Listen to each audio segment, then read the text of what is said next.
Behind us, you'll see a set of pretty awesome looking mountains that reach up over 13,000 feet in elevation. These mountains make up part of the Continental Divide, which is a really important physical feature here in the western US. Any drop of water that falls on this side of the divide would naturally flow east and then south towards the Gulf of Mexico. Any drop of water falling on the other side of the divide would naturally flow west towards the Pacific Ocean. In this lecture, we're going to look at a really simple question. What defines the western United States? We're going to look at it in terms of both physical as well as political boundaries, and we'll see that the Continental Divide, which is a physical feature, does not necessarily match up all that well with political boundaries here in this area. So remember, the western United States is the area that stretches to the west of the 100th meridian. More specifically, we are interested in the arid and semi-arid areas where precipitation is less than 20 inches, which is 50 centimeters roughly, annually, and rain doesn't suffice for most crops. Geographically, this essentially means the area stretching from the Sierra Nevada mountains to the Rocky Mountains and the downstream communities on either side. Note that for the practical purposes of this course, we are focusing on the arid and semi-arid west, which does not include the areas of Northern California and the coast of Oregon and Washington, which are generally much wetter places. But we are more interested in what really ties the West together and what challenges exist in the water system than we are in specific places. As Walter Prescott Webb, a Texas historian, said, the primary unifying feature of the West is the shortage of water.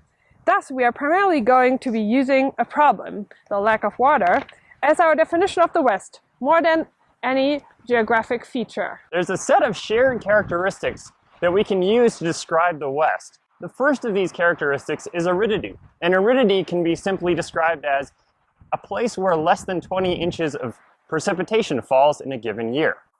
The second definition is the notion of islands of moisture.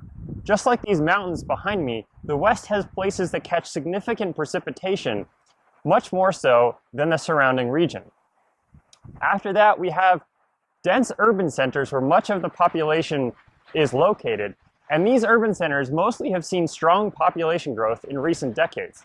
On the other hand, we have large areas of land with very little population. Much of the land is actually held in ownership by the federal government and is not available for development. Then we have significant infrastructure, which we've built to move water from areas where there's plenty of it to areas where there's less of it and it's needed. Now let's take a look at the geography of the area that actually shares these characteristics. We can examine both the physical geography, that which is made up by the landscape, and the political geography, that which is comprised of boundaries that we've drawn on maps. So in the late 1800s, the famed Western explorer John Wesley Powell suggested to divide or organize the West, the arid lands as he called them, by watershed boundaries. Powell recognized the difficulty of agriculture in these arid lands and advocated for political boundaries drawn around existing water resources to reduce the potential for conflict. Powell, of course, did not have the advantage of modern mapping technologies, but we do, and we can see here how watersheds look in the western US. The US Geological Survey has created 21 regions that contain either the drainage of a major river or a cluster of smaller rivers. This represents the physical means of dividing up the West based on where water flows. Of course, as the young United States expanded westward, watershed lines weren't exactly followed. Instead, we used a public land survey system, which ended up putting a lot of very straight lines in the West. Colorado, Wyoming, and Utah, for example, use no natural features at any of their borders.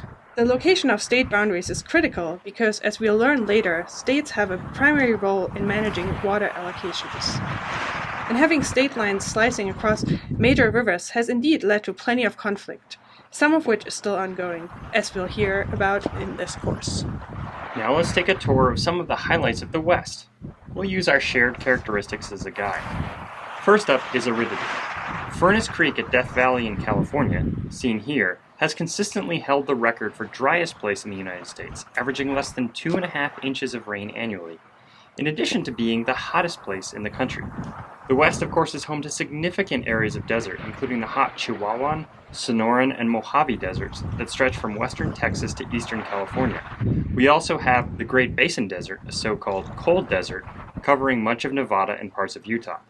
Other smaller deserts appear in different areas of the West, such as the Colorado Plateau and the channeled scablands found in eastern Washington state.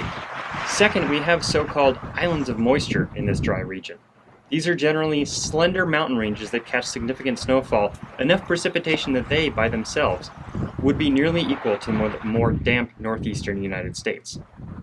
The primary mountain ranges in the west are the Sierra Nevada mountains, which run along the eastern half of California and merge with the Cascade Mountains in the northwest, as well as the Rocky Mountains, which stretch from Mexico to Canada farther east. Together, these two areas provide the bulk of surface water supplies in the west.